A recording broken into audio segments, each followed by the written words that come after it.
Hey guys, T-Star here, and welcome to every episode of Danny Phantom Season 3 Reviewed. Okay, this is going to be a very interesting season. Honestly, this season was a big reason why I decided to start this review series in the first place. Tons of people think Season 3 is terrible. Sure, I've seen these episodes before, but with most of them, it's been a long time. So, I wasn't completely certain what to expect going in. I'm sure you know the drill by now, there will be spoilers, nothing really changed from Season 2 to here, although there will be later Danny Phantom videos coming out after this one, so stay tuned for those. So, is Danny Phantom Season 3 really that bad? Let's find out. Episode 41, Eye for an Eye. Vlad becomes the mayor of Amity Park and makes a whole bunch of terrible laws to get the town to hate Danny. So, just like with the Fenton Menace from last season, this episode aired way out of order. This was like the 5th or 6th episode in airing order for some reason. And yeah, this is why I review episodes in production order instead of airing order. But okay, enough about the weird airing orders. Let's review the episode. Vlad starts the episode by viewing his new mansion, which I don't quite get since, yeah, it did blow up in the $1 Million Ghost, but we do see it again in Secret Weapons. The guys in white come and destroy the place, mentioning that Danny Fenton told him there'd be ghost contraband there. So Vlad gets his revenge with the guys in white attacking the Fenton Works, and thus starts a prank war between the two of them. I know Danny's an immature teenager, but why was he the one to start it? There's a lot Vlad could do to him with revenge. Danny did ruin Vlad's plans before, but this is when he decides to get even. It goes back and forth, including Danny somehow knowing where Vlad's hotel is at, and making him naked on the news. Also, why is Vlad staying in a hotel? He has that cabin from both Maternal Instinct and Kindred Spirits. Why not just stay there? He's also the richest person on the planet, as they actually say in Kindred Spirits. So why is he just staying in an ordinary hotel? Vlad then runs for Amity Park's mayoral election, and Jack becomes his biggest supporter. Maddie mentions he doesn't care about other people, and Jack says that's why he'd be a great politician. Easy joke to make, sure, but still kind of funny. They also make a very subtle poop joke later on, where Jack thinks Vlad would have him as his running mate if he ever ran for president, and Vlad told him when he thinks of number 2, he thinks of Jack. I guess the show's pretty good at making poop jokes. Vlad makes thousands of Plasmius clones to overshadow voters to vote for him, including overshadowing Jack, even though he was going to vote for Vlad anyway. Once he's elected, he tells everyone that Danny inspired him to getting into politics. And I'm glad this episode doesn't just push a left-wing, right-wing, or even centrist agenda, and just keeps it simple and about protecting the town from ghosts. I'd hate to see what would have happened had this episode been made during today's political climate. Vlad bans technology, has strict dress codes, and has a 4 p.m. curfew as this is his way of protecting the town from ghosts. But it just makes other people hate Danny for it. He even has staged ghost attacks that the guys in white stop just to make himself look good. Danny attempts to apologize to Vlad, but he's having none of it. The kids attempt to protest, and Danny attempts to expose Vlad, although I'm not really sure how that would have worked. Plus, Vlad could easily just deny it. Plus, Vlad cloned his ghost half, so it looks like they're two different people. But he does have a funny scene where he acts afraid of Vlad Plasmius, but also calls him devilishly handsome. Vlad tries to tell the town Danny Phantom attracts the worst ghost to it, and he tries to blast his duplicated ghost to make himself look like a hero. But Danny ruins that by overshadowing Vlad's ghost half, kind of akin to the ultimate enemy, and makes it look like Vlad blasted Danny Fenton, making the town mad at Vlad. So he gets rid of those terrible laws to make his image better afterwards. It is very interesting he doesn't just resign after this and stays the mayor for this entire season. I like the idea of Vlad becoming mayor, but the execution could have been better. I think they should have cut the prank war out, start the episode with him deciding to run for Amity Park mayor, make him running for mayor be about him wanting power, him having an advantage over Danny. Plus he may think Maddie likes powerful politicians. You can still have him with those PR stunts to make himself look better, and still have those terrible ghost laws that he has to rescind later on. I think that would have been a very interesting episode, but with its faults, I gotta give it a meh. But it was close to getting a good. Episode 42, Infinite Realms. Danny acquires the Infimap and tours many secret worlds, but Vlad follows him in his quest to become a ruler of people. So the title card is a little bit misleading, as Frostbite is shown as a threat there, but he actually turns out to be a good guy. I like Danny's idea of wanting to know more about the Ghost Zone, but Tucker's constant jokes about missing feedings is really dumb and annoying and just goes nowhere. They crash the Spectre Speeder in an ice world and they encounter Frostbite, and at first he seems like a threat, but he had an ice splinter that was causing him pain that Danny removes, and then he decides to help out the three of them after he realizes that Danny was the one that saved the ghost zone from Pariah Dark.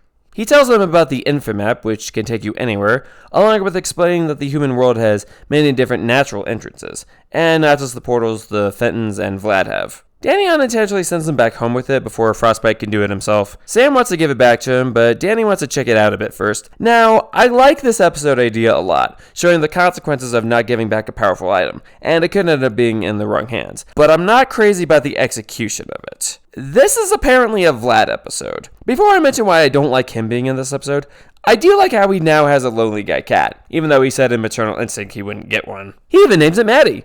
What a Fruit Loop.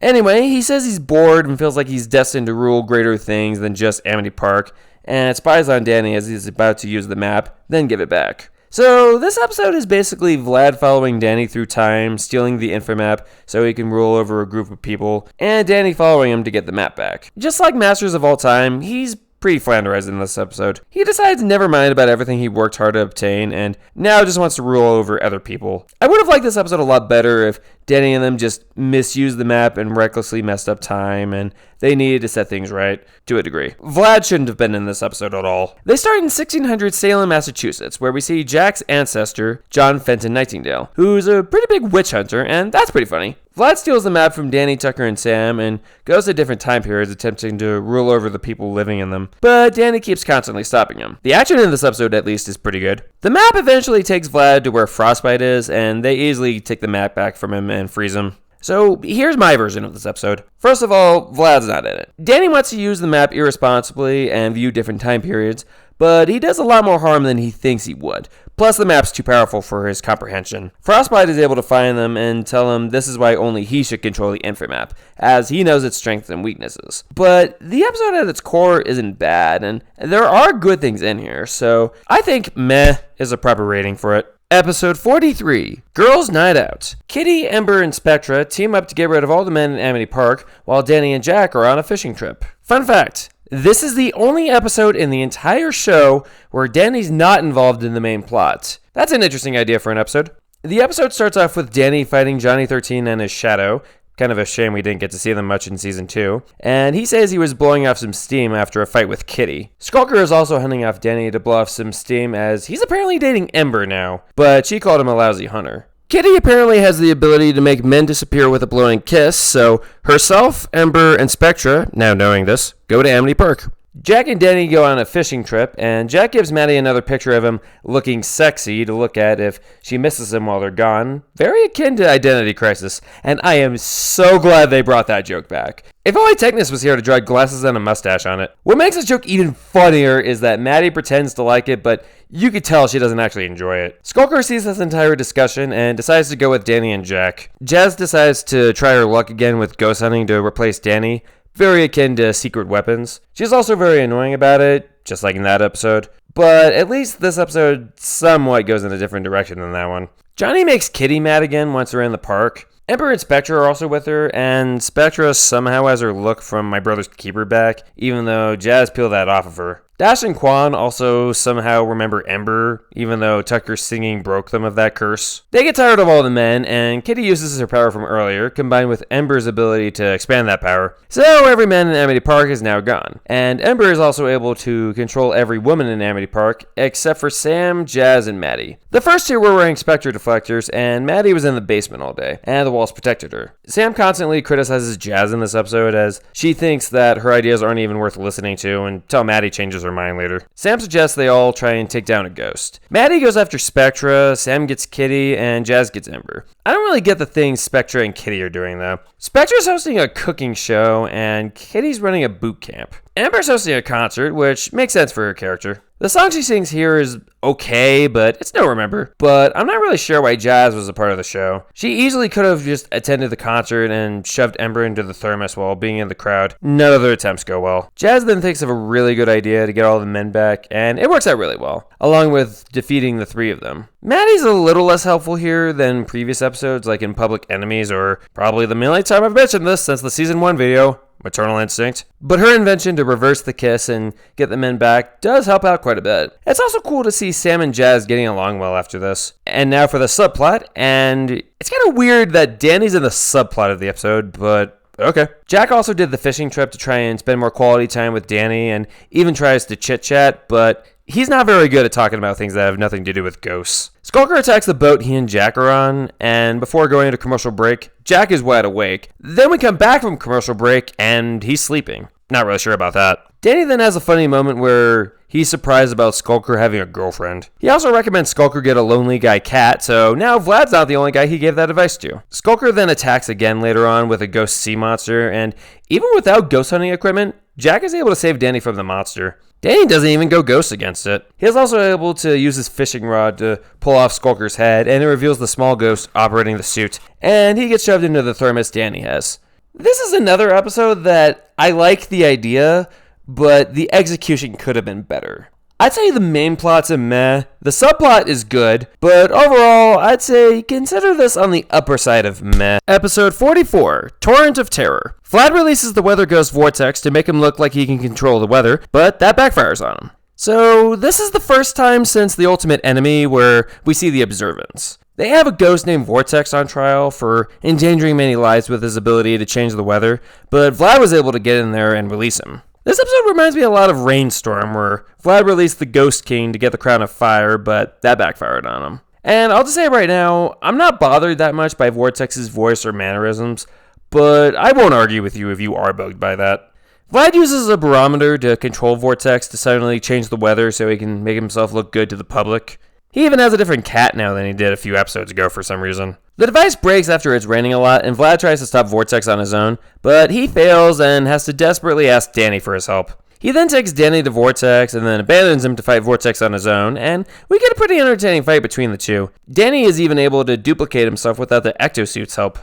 Vortex gave Danny the ability to change the weather, so if he gets mad, Amity Park endures another storm. Vlad makes a deal with Tucker and Sam where those two would find Vortex to bring him back to town to remove Danny's weather-changing abilities, while Vlad keeps Danny happy at home until then. So Vlad becomes Danny's servant for a while, and it's pretty funny. He even takes Danny to a video game convention and beats him in a game, causing Danny to get mad and set off the sprinklers, so Vlad has to pay for every ruined video game there. It's funny that they're actually somewhat bonding here. Danny even says Uncle Vlad a few times. Tucker also had a mood swing helmet that helps Danny defeat Vortex by changing his emotions and using the weather. But Vlad ends the episode by trying to pin the blame on Danny Phantom.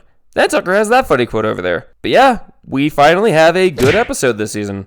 It's a pretty enjoyable episode, not a whole lot to say. Episode 45, Forever Phantom. After a Morpho impersonates Danny, they both get blasted by a new invention by Jack, hurting both of their powers, so they need to get back to the lab and fix it. Fun fact. This is the first time in Season 3 where Vlad is not shown at all. He didn't have a role in Girls' Night Out, but he does appear on a poster. So, I'll be honest with you guys, prior to making this video, I'm not sure if I actually saw this episode before. If so, it had been years. That said, this episode is really funny. Also, that quote in the highlight there is not a typo. He actually says it like that, but more on that later. The beginning is pretty funny how a Morpho trolls Amity Park by being a copy of certain people and doing some not so nice things. Like him disguising himself as Paulina and kicking the other cheerleaders, or being Tucker's dad hitting Tucker's mom with the meatloaf she made. I like how Danny at first is enjoying all the media attention, but then constantly gets bombarded by people who are happy to see him, and he just wants to blend in again while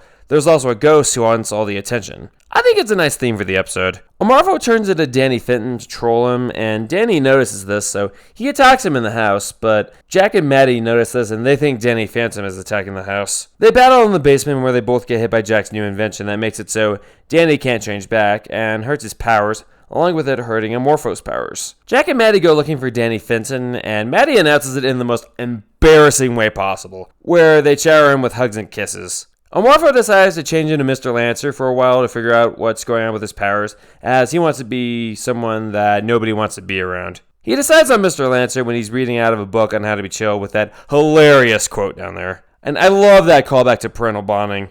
Plus, I'm a sucker for those types of jokes. Tucker dresses like Danny Fenton to distract his parents while he gets things figured out, and Sam takes over for him a little later, very akin to Girls' Night Out. While Amorpho's disguised as Mr. Lancer, the kids pick on him, and the actual Mr. Lancer sees him, and he hilariously faints while saying, "Prince of the Pauper! You're gorgeous!" Amorpho uses his powers while being Mr. Lancer to help Danny get their powers back, and Jack and Maddie see this. I really like that subtle callback to episodes like My Brother's Keeper, where Jack thought Mr. Lancer was a ghost, and now he basically is one. Although Jack ends up thinking he was taken over by Danny Phantom. Ormofo regrets impersonating Danny, and Danny hilariously tells him there's better ways to get noticed. Do what humans do by streaking at sporting events or go on a reality TV show and eat live bugs for money. They get things fixed, Ormofo agrees not to bug Danny anymore, and Mr. Lancer ends up waking up in the women's bathroom. But yeah, it's a good episode. It's a great premise with a lot of great jokes. Episode 46, Urban Jungle. The plant ghost Undergrowth conquers Amity Park, so Danny has to cope with him, as well as his newfound ice powers before it's too late. So, fun fact, this episode has a Game Boy Advance game, and it came out a month before this episode aired. Yeah, I don't really understand why this episode has a Game Boy game. It's basically Danny struggling against Undergrowth, he goes to the Ghost Zone, gets ice powers, and then comes back and defeats Undergrowth. That doesn't sound like a very fun or eventful game. Ultimate Enemy also had a game, and that one made sense.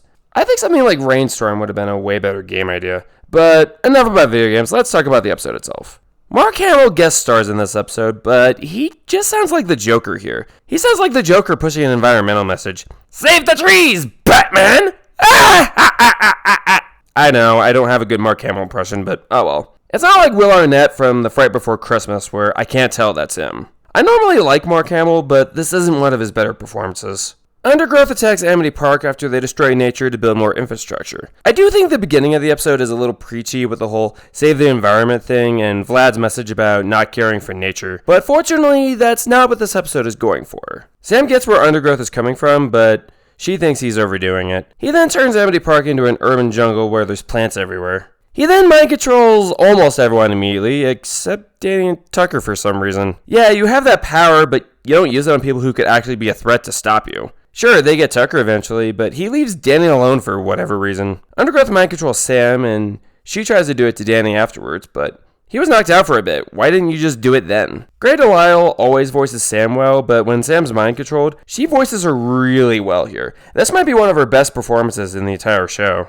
Danny spends the episode being cold for some reason, so he goes to Frostbite in the Ghost Zone, also to avoid all the plants. Frostbite tells Danny that his cold sensation is a new power and shows him how to control it. I don't really get how Danny's able to acquire that power, though. It makes sense for Klemper because he lives in an icy part of the Ghost Zone. It makes sense for Frostbite in the Far Frozen since they're Yetis. It's their environment. Danny just got randomly cold, and now he can suddenly use ice powers. Sure, they try to build up the fact that his ghost sense was because of his ice powers, but I still don't fully buy it. The training also takes up a bit too much time in the episode, so he goes back, and the fight against Undergrowth is very rushed. I think the episode could have been improved by having Sam earlier in the episode tell Danny that a plant can be killed by its roots, and later in the episode, Danny's able to get to those and defeat Undergrowth. I don't think this episode is terrible, but it's not very entertaining. The pacing is bad, and there's writing problems. So consider this on the lighter side of Episode 47, Livin Large. The guys in white pay trillions of dollars for Fenton Works and aim to destroy the Ghost Zone, so Sam and Tucker must convince Danny to stop them. So, Livin Large? More like dying small? This episode is terrible! Okay, so not to get super political or anything, but if I find out the government was spending all those trillions of dollars on that and put the country in more debt than it already was, I'd start a massive riot. Anywho's? The guys in white now all of a sudden think the Fens are geniuses, which I still think their tech is a million times better. Heck, in Double Cross My Heart, they literally have intangibility suits. I know they mainly just wanted the Ghost Portal, but they could just ask to buy that from them and not the whole thing. And since when do Jack and Maddie care that much about money? Neither of them really has a day job. They just work on ghost hunting equipment all the time. Plus, their lab had to have cost millions of dollars. They even have an op center that can literally transform into either a blimp or a jet. They even have a Spectre speeder, which we later learn can travel in outer space. I mean, that can't be cheap. They also move right next to where Vlad now lives, but he doesn't really do much in this episode. Vlad somehow also forgot that Maddie would be moving in with Jack. And they keep using the same joke of money solves everything in here. Although, to be fair, one of the jokes actually is kind of funny, where a new desk wobbles and Jack puts a stack of hundreds below it to balance the desk. Danny becomes a snob and doesn't care about how the Ghost Zone could be destroyed, even when the password is a very simple open sesame. This episode also feels very similar to Attack of the Killer garage sale, where Danny gets some money and puts the popular kids over his friends, but this is done way worse. Danny isn't in his ghost form a whole lot in the episode, but when he is, before going into the Ghost Zone, He's not glowing like he normally does. They've cheated it a few times in the series, but those instances were mostly you blink and you miss it, and it never goes on this long. He doesn't look like a ghost, he just looks like Danny Fenton with white hair and a black suit. This also happens when Danny, Johnny 13, Skulker, and Youngblood are using a slingshot to haul a boulder at the ghost zone to stop the missile, and none of them are glowing there. Once he goes into the ghost zone, he borrows Johnny 13's motorcycle, and Youngblood's in a slingshot trying to be an astronaut. The only reason he does this is for plot convenience, so they can launch a giant boulder in the missile as the guys in white fire it into the ghost zone. He's a ghost. He can literally fly. Tucker also tells him the ghost zone password is really simple, and they end up figuring it out really easily. So Tucker ends up being one of the biggest villains in this episode because of that. And Jack, for whatever reason, has seller's remorse and decides to buy the house back as the guys in white are running away from it. He has no build-up to this at all. This is completely forced. The last moment Jack had in this episode prior to this, he was telling Danny it was time to count all their money. He also could have just had the house back for free, as the guys in white literally tear the giant check in half on their way out. Speaking of which, I don't understand how they still have that after buying a mansion and all that stuff in the mansion. The ending joke is also really stupid. Earlier in the episode, Danny had robot versions of Tucker and Sam that wouldn't call out his snobbish behavior, but Danny learns later on he lost himself by being rich. I mention this because those same robots come back once they're not rich anymore. So, is Danny still going to be friends with those? If it isn't obvious, this is a Piechart episode. I normally try to find some way to salvage an episode, even bad ones, but this one flat out shouldn't exist. I don't understand why the writers thought this would be a good idea for an episode. Episode 48, Boxed Up Fury. Tired of being a joke to both humans and other ghosts, the box ghost steals Pandora's box and becomes a huge threat to Amity Park. I really like the plot of this episode, and fortunately, unlike certain other episodes this season, executes that great idea very well. I like how the box ghost actually does get to be a serious threat in an episode. No character should ever just be comic relief. They deserve their chance to shine. Jack Fenton has had that in episodes like The $1 Million Ghost, and the box ghost gets it here. He starts off by seeing bounty pictures of other ghosts, including Vortex and Undergrowth, but sees a poster of himself not being wanted. Although, I'm not really sure what ghosts would do with money. There's also a bounty picture of Wolf from Public Enemies, which is a nice foreshadowing since he will appear in an upcoming episode. He tries to attack Danny and friends with a lunchbox full of sandwiches as he believes they'll clog their arteries with them, but everyone thinks he's a caterer. Danny hilariously tells him while eating that they're tasting their doom and that it's a little dry. Tucker also asks if he has any spicy mustard of doom. He attacks again later at the mall, but he ends up just unintentionally giving out free shoes. Danny doesn't even transform either time, along with no humans being scared of him. So he decides to go back to the ghost zone and steal Pandora's box. Once he steals it, he goes to Skulker's Island and actually manages to scare the same guy who's constantly hunted him before. He goes back to where Danny is, and Sam tells him Pandora's box should never be opened. The box ghost opens it, and a bunch of bats come out of it, and he has a funny line where he says, "Creatures of the night, release my fright!" Oh, I am so totally a poet.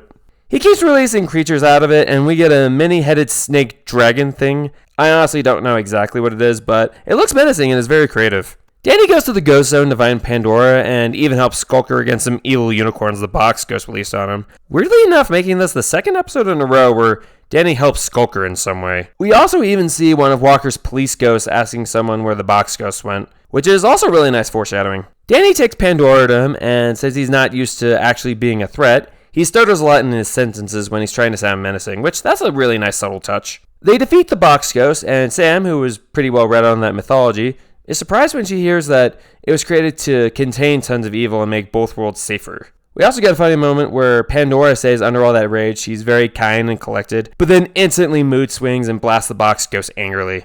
She then forces the box ghost to apologize, and he does it in the only way he can, with that great quote over there. Danny even ends up mocking him, saying, "Beware!" when the box ghost is cleaning up his mess in the ghost zone. This is the final episode in the series where he has any lines, so I'm glad he went out on a high note. It's a good episode. Episode 49, Frightmare. Nocturne puts Amity Park to sleep to increase the power by harvesting people's dreams. The beginning of this episode is really weird, where Dash tells Danny he threw a game-winning touchdown pass, and even knows about his ghost powers. We also get to briefly see the Fright Night. Imagine bringing Michael Dorn into the recording booth just to have him record screaming as his character is frozen and gets shoved into the Fenton thermos, then telling him, "That's all we need, thank you." That's pretty much what happened here. Kind of a shame because I like his voice and hearing him talk. We also get to see Danny almost kiss Sam, which I think is stupid because it should have been a lot more subtle. I don't mind Sam and Danny getting together later on.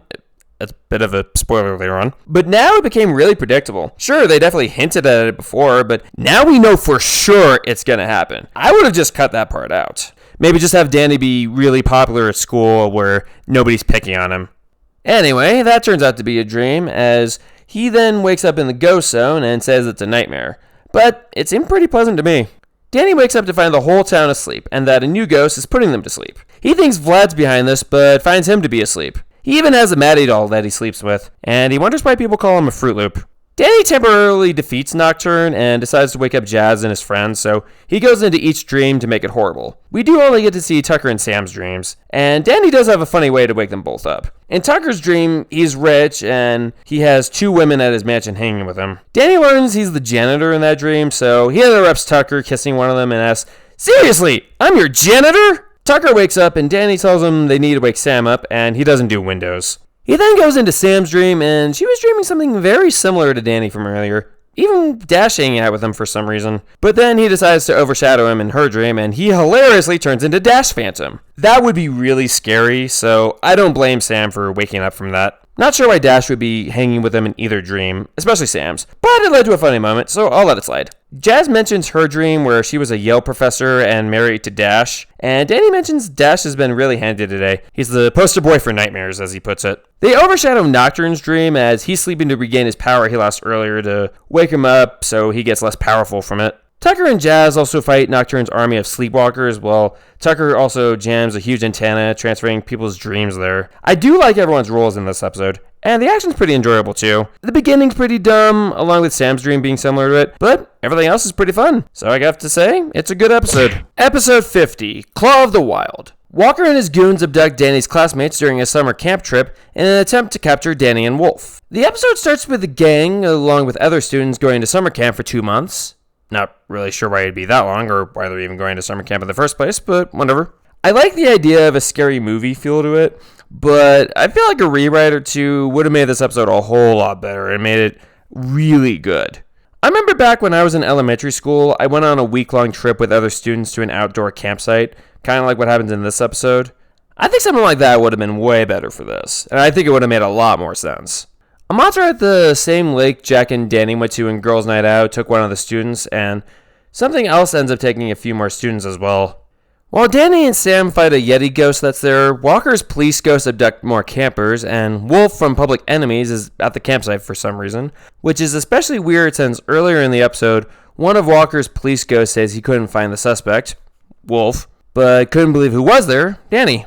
Wolf escaped from Walker's jail again and tore open a portal that left those ghosts from earlier in. Danny also left the thermos with Tucker, but he ends up getting captured by Walker and his police ghosts. Walker notices that Danny found Wolf, so he has his police ghosts tell him they'll give their friends back for Wolf, but Danny won't do that, obviously. He brings a fake bag that makes it look like Wolf is in it, but Walker has the Fenton thermos Tucker had earlier and traps Danny in it. But Sam was in the bag and is able to free Danny from it. The action is really cool, not only how it's animated, but Danny switches to his human form at times and passes through things. It's also a nice callback to Prisoners of Love. Although, I don't like how Danny defeats Walker, where he uses his ice powers just to freeze him. It's kind of a cop-out ending, and honestly, they've used his ice powers a few times as cop-outs ever since he got them in Urban Jungle. It's also cool that Danny learns to appreciate nature a little bit more. And I'm glad they brought Walker back for another episode. It's not as good as his previous appearances, but still enjoyable. It's a good episode, but maybe only by like a hair or so, and it's definitely not one of the best ones. But for its own thing, it's pretty enjoyable. Episode 51, Destabilized. Danielle returns to Amity Park seeking a cure for instability, but Vlad tricks Valerie into thinking Danielle is evil. So Danielle from Kindred Spirits is back, and she's having stabilization issues. Vlad had one of his robotic bugs spying in that area for some reason. He calls Valerie in to do some bounty hunting. Danielle notices Valerie hunting ghosts and tries to hide her in a house that's about to crash down and saves Valerie from it crushing her. So she captures her and is about to take her to Vlad when she tells her about how only Danny Phantom can save her. So Valerie uses Danielle to get to him. It is kind of weird that Valerie catches and knocks out Danny, but he doesn't change into his human form, but when Vlad blasts him into a bookcase later, he does change. I like how Valerie is an unintentional villain for the first half of this episode. Valerie captures both Danny's, and Vlad decides to melt down Danielle and study her remains to make a perfect clone. Danny convinces Valerie to save Danielle by telling her she's part human and she shouldn't destroy that. Vlad sees them coming and makes a clone of himself so Valerie won't know he's half ghost, and make her think Vlad Masters and Vlad Plasmius are different people. Danny is able to save Danielle with an ectoshot Jack created earlier in the episode, and we get a pretty entertaining scene of her beating up Vlad, including throwing him through some building structures. I also mostly like the ending where Danny was willing to be recaptured by Valerie since she helped him save Danielle, along with Valerie finding out Vlad's secret. Although, I'm not really sure how he didn't hear her. I mean, she was yelling, "Mayor Masters!" when she thinks he got her from that whole debacle. She also flies away from his mansion after seeing him transform instead of going after him immediately. Maybe there was another idea for an episode where Valerie was going to try and sabotage Vlad, along with fully realizing that Danny Phantom is not the bad guy, but it ended up getting cut. It's a major shame that episode never happened and that the series finale is up next. This season has not done a good job with building up to things, but more on that later. On its own merits, this is a good episode. And now the final episode of the whole show, episode 52 to 53, Phantom Planet. Danny must save the Earth from a giant asteroid. Alright fellas, get ready for a mammoth of a review, because we have a ton to cover here. So my favorite part of the whole finale is the opening shots of outer space, and how the camera moves on it. I think it looks nice and is very well animated. But since that's my favorite part, you can probably guess that I really don't like this episode. The special begins in outer space, where Vlad's technology is taking samples of an anti-ghost element, ectoranium, to help build anti-ghost weapons to help Vlad take over the ghost zone. That itself actually might have been a good idea for an episode, and help Vlad get an upper hand on Danny. But that's not where this episode goes. Instead, we mostly forget about that, and we see Vlad was able to steal the Infomap from Frostbite, so he's trying something that he already failed to do in Infinite Realms, but Danny and friends arrive to take it back. Vlad shoots blasts at his own satellite trying to stop them, causing it to eventually explode, causing the ectoranium asteroid there to spiral towards the Earth, all because Vlad was being really careless and almost stranded himself in outer space. Danny then decides, for plot convenience, that they'll wait until later to get the Infomap back, even though he already learned this lesson in Infinite Realms, and they encounter Technus stealing from an electronics store, making this his only appearance in Season 3. He gets easily defeated by Vlad's new ghost hunting team, Masters Blasters. This is his attempt at making the town believe Danny Phantom is irrelevant. I like these ideas, I really do, but again, that's not where this episode goes. More on this later though. Danny starts fighting ghosts like crazy, only to be outdone by Masters Blasters, including cameos from ghosts like Undergrowth for some reason, even though he was shrunk and cut down, Prince Aragon, and even Vortex. That one I really don't understand because he was left with the Observance and can't just escape. Besides, Vlad even asked Danny to help him defeat Vortex in Torrent of Terror, but now his ghost hunting team can easily defeat him. There's also a really stupid running gag of Danny's jumpsuit ripping and then we see him in his underwear. It even happened when Aragon just slapped him with his tail. There then ends up being a big parade to celebrate Masters Blasters, and Danny thinks a parade float is a ghost and destroys it, making the town mad at him. Yeah, I don't really understand how he thinks a parade balloon is a ghost. He then decides to get rid of his powers, even though he said earlier that if Vlad's funding Masters Blasters, they're definitely up to no good. So he's just gonna let Vlad and other ghosts win? And just because the town likes certain other people more than him, the town literally thought he was attacking the mayor and public enemies, but he kept his powers after that, as he felt nobody else could keep the town safe. But now he just calls it quits? He goes most of the episode not having his powers, which is risky, but is really stupid in this context. Especially a little later when Danny tries to save Dash from the lunch lady, although that itself is a nice callback to Mystery Meat. Masters Blasters are able to detect a ghost at Fentonworks, but they don't detect ectoplasmic energy from Vlad for some reason. Vlad also, for some reason, let them arrest Maddie. I also don't understand why any of the ghosts that attack the school go after Danny. They know he was Danny Phantom. Almost halfway into the episode, the asteroid, or as they call it, Disasteroid, returns to the plot. Yeah, that's still a thing.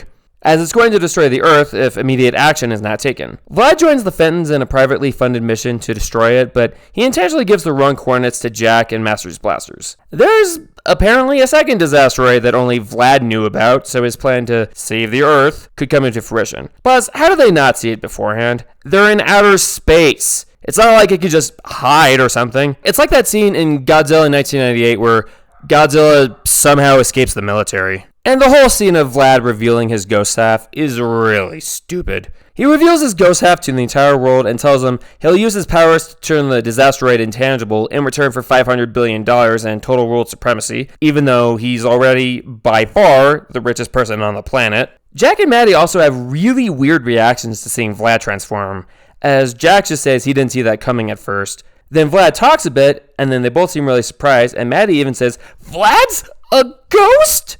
Maddie also thinks Vlad's plan to turn the disasteroid intangible is genius, since it'll pass harmlessly through the Earth, although they did just destroy the other one without any problems. Jack goes with Vlad to outer space, and after Vlad accuses him of infecting him with ghost DNA and stealing the love of his life, he learns he can't touch the disasteroid, and Jack flies the rocket away, stranding Vlad in outer space. I like the idea of Jack being the final person Vlad encounters in the series, but why doesn't Vlad just try another plan after that? Like, I don't know, destroying the disasteroid? The previous encounter had drills coming out of that same ship. Vlad could also try using his powers to destroy it, but no, he just gives up on it. Also, in the previous episode, Valerie found out about Vlad's ghost half, and the ending had her saying that she was going to hunt him next. Why does Valerie not have any role in this episode? She knew of Vlad's true intentions there, but just had no role here. We do see her briefly trying to hunt a ghost while Master's blasters stop her, but that and at the end is really the only time she appears in the episode. She doesn't even have any lines. Danny then has the idea of turning the whole world intangible and getting millions of ghosts to help with it. But while he's in the ghost zone, Skulker and many other ghosts blast him, somehow making his powers come back instead of, hurting him. He gets the same exact jumpsuit and powers 100% back. Yeah, I don't buy it. I guess you could go with the theory that his powers were still there somewhere and needed a reawakening, but this is just a really lazy way of making them come back. Danny then has a good plan to get tons of people involved in turning the Earth intangible with cables all over the world and a big enough ghostly power source. Danny then asks Jazz where his parents think Danny Fenton is, and we learn there's a stupid Danny Fenton robot that not only Jack falls for, but even Maddie falls for it. If Maddie's that stupid, why did Vlad have a thing for her? Right before Danny goes back into the ghost zone, he and Sam confess their feelings for each other after Sam gives Danny that class ring from flirting with Disaster back for some reason. Personally, I think he and Valerie would have been a better couple, but I'm going to set that thought aside for now and judge this as is. I don't mind this happening, but it's completely forced here. They don't, at least in this episode, build up to this at all. They did build up to this a little bit in Frightmare and a tiny bit in Claw of the Wild, but why would Danny and Sam confess their feelings for each other now? Because of this? This isn't the first time the Earth was in danger. He then goes into the ghost zone and captures millions of ghosts for the power source, but Skulker stops him by blasting the huge net that he had. We then get a really lazy wide-angle shot of almost every ghost Danny encountered in the series. And I have quite a few problems with this exact shot. Problem number 1. We see the creepy doctor and brain-exposed monster from Doctor's Disorders, but they're both Bertrand, the same character. Problem number 2, which is actually kind of similar to problem number 1. We see both the meaty monster and the lunch lady in the same area, but just like Bertrand, they're also the same character. Problem number 3, they're all stock images that don't move as the camera moves on Danny's view of them. You'll have to see this scene to see exactly what I'm talking about. Problem number 4. Pandora from Box Up Fury is among the group, but she's not evil. She was on Danny's side in that episode. I mean, you might as well put Frostbite in that group. Problem number 5. Freakshow appears among them, even though he's not a ghost. He briefly became one in Reality Trip, but Danny turned him back into a human and has been in custody with the guys in white since. Why is he in the ghost zone? Problem number 6. Why are the ghost skeletons from Rainstorm there? They disintegrated at the end of that episode. Also, when Danny tries to convince them to help him, we see one shot of Spectra in the suit she had in Doctor's Disorders, then another shot of her wearing her counselor outfit from My Brother's Keeper. Are the animators really this lazy? Plus, when the ghosts are helping Danny, we see Spectra in her DD suit again. Danny's friends and family see the ship crash, so they think Danny crashed into a mountain. And Jazz tells Jack and Maddie Danny's secret. And Danny later on is just okay with that. There's also a really stupid reveal during that emotional scene of Maddie finding out the robot isn't actually Danny. They turn the Earth intangible, and every ghost goes back into the ghost zone for some reason. I mean, Skulker even says that Danny's a more valuable prize now, but he just goes into the ghost zone for some reason. And Danny's parents, now knowing his secret, confront him angered at first for some reason, and Jazz tells him they now know. He then decides to transform into Danny Fenton in front of all those people for some reason. Not sure why he'd be okay with the whole world knowing. Valerie also has a really blank reaction when she sees this, as she is just happy and claps like she's some background character. You'd think she'd be really surprised to find out that the person she once dated is the same exact person as the ghost she was trying to capture before. Tucker becomes the new mayor of Amity Park, which I don't know why their previous mayor before Vlad couldn't just have his job back. And Jack and Maddie discuss how Danny was able to fool them for so long. But the stupid robot is there again. Why did they fall for that twice? This isn't funny. It's stupid and lazy writing. It also flanderizes Jack big time. So Danny's now a big hero. He and Sam are official, and that's the final episode. It had a few good ideas, but they were tossed aside for something really dumb. The Master's Blaster stuff and the Disasterite stuff really don't mesh well together, as they feel like two completely different episodes. Here's my idea for the episode, assuming it would be properly built up. Vlad uses his anti-ghost element to completely control the ghost zone, as he is also able to upgrade his Plasmius Maximus from Maternal Instinct to almost permanently do away with Danny's power, so he wouldn't be a threat. Master's Blasters don't appear here at all. I mean, that probably could have been like its own episode. The Disasteroid stuff is 100% cut, and this episode gets some other title, like Vlad's Last Stand or something. Vlad uses that anti-ghost element to create new weapons and completely take over the ghost zone. His ghost half becomes all-powerful and then tries to destroy the Earth, but Vlad Masters is the only one who could stop him. But the ghost element is way stronger than Vlad thinks it is, and it's going to destroy the ghost zone, along with the Earth since they're connected. You could also have Tucker put a camera in Vlad's office, so when he transforms, the whole world sees this, and Vlad ends up being detained by the guys in white, just like Freakshow was. Then Danny has to find a way to save the ghost zone without using his powers at all, showing that Danny Fenton is also a hero. Then at the end, they figure out how to undo the Plasmius Maximus and give Danny his powers back. I would have had the Danny and Sam becoming official thing happen in the second to last episode, so that doesn't take away from these ideas. I also wouldn't have had Destabilized be the second to last episode. Have an episode of Valerie trying to take down Vlad, but failing, so the great idea from that episode isn't wasted potential. So, if it isn't obvious, this is the textbook definition of a Piechart episode. And it's such a shame the series ended with this garbage. This is also one of Butch Hartman's 5 favorite episodes in the whole show. He put other episodes on the list like Fanning the Flames, Maternal Instinct, The Ultimate Enemy, and Kindred Spirits. Those other episodes are great, and I definitely get that. But why this one? And that is every episode of Danny Phantom Season 3 reviewed. Let's look at the charts. As a refresher, here's the charts for seasons 1 and 2. Keep in mind, every season has a different amount of episodes, so you just gotta look at the percentages. Even if I gave every episode in season 3 a good, there'd still be more good episodes in seasons 1 or 2. But now, here's the chart for season 3. Judging just episode by episode, it's a very mixed season.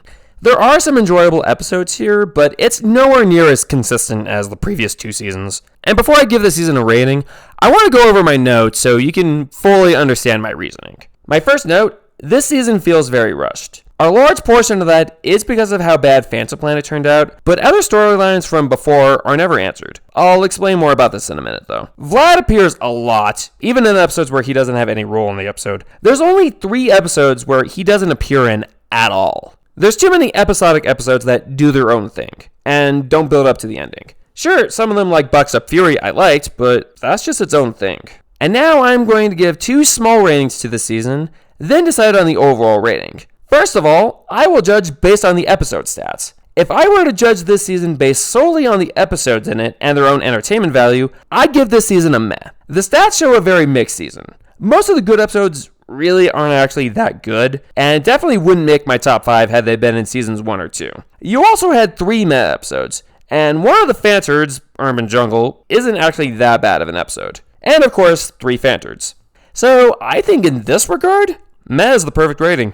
As for a narrative, if I were to judge it in that regard, I would give this season a Phantard. Sure, a large reason for that, as unfair as it may sound at first, is because of how bad Phantom Planet was. But they also have almost no build-up into that. Frightmare had a little bit of it, but they made it really obvious Sam and Danny were going to get together. There's also a lot of things season 2 built up that never got answered. Like, what was Vlad's deal with the Fright Night and Rainstorm? Why did Dark Danny never return after that cliffhanger in The Ultimate Enemy? There's also things they did build up in season 3 that never got answered. Like, how would Valerie start hunting Vlad? Would she now realize Danny Phantom is not her actual enemy? I do like the idea of Vlad becoming the mayor all season, but not when most of these episodes just feel like filler and do their own thing. Then it just feels like wasted potential. I also don't buy Danny and Sam being together. His shipping with Valerie in season 2 was really good because they actually do have a connection, and they did talk about it. Plus, it's interesting to see two people who at one point hated each other actually like each other later on. They only kept hinting at Sam and Danny getting together, and that's about it. They never talk about it, even after Danny knowing Sam's dream in Frightmare. Plus, Sam had some character flaws, like constantly forcing her views on others and being a hypocrite at times, but that never really gets resolved. I think season 3 really could have evolved her as a character, but no, that didn't happen. She basically just stays the same at the end of Phantom Planet as she was at the beginning of Eye for an Eye. And now the overall rating. I put some thought into this, and I decided because of how bad the narrative is, and since the show does follow continuity, plus even with the good episodes not actually being that good, this is a Piechart season. You can definitely tell this season was rushed. I know Butch went over budget in season 2, and Nickelodeon was actually losing money on the show and had to quickly pull the plug. So it hurt the production quality of season 3. Plus, losing one of his top writers, Steve Marmel, hurt a lot too. I don't blame Butch completely for this, as I'm sure this wasn't completely his intent for how season 3 turned out, but for what we did get, it was a huge disappointment. And I could definitely see why people don't like this season and want it to be non-canon. And now we get to my bottom and top 3.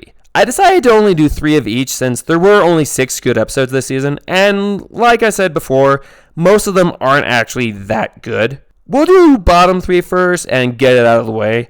These 3 episodes I think represent the worst in season 3. Number 3, Urban Jungle. Not a horrible episode, but it has many small problems with it, and I really don't enjoy watching it that much. The problems are just big enough where I can't even give it a meh. Number 2, Livin Large. Just a completely pointless episode that could have been used for more build-ups. And number 1 is obviously Phantom Planet. One of the absolute worst ways to end your series that you can imagine. This thing is just a complete mess, and the fans of Danny Phantom deserve better. Now for my top 3, as I feel these represent the best in a very disappointing season. Number 3, Destabilized. A nice return for Danielle Phantom, and would have been a really good build-up episode had it not been the last 22-minute episode of the series. Number 2, Forever Phantom. A very fun idea with a ton of great humor. And number 1, Boxed Up Fury. This episode may not have been very good for build-up, but it's very enjoyable, has an excellent plot idea, and has some of the best action in the whole show. And that's season 3 for you. Well, at least seasons 1 and 2 were really good. Stay tuned for my later videos where I'll discuss how good the show was overall, along with an overall show rating, along with my list for best and worst Danny Phantom episodes, and if I think the show should make a return. T-Star out. Thank you for watching.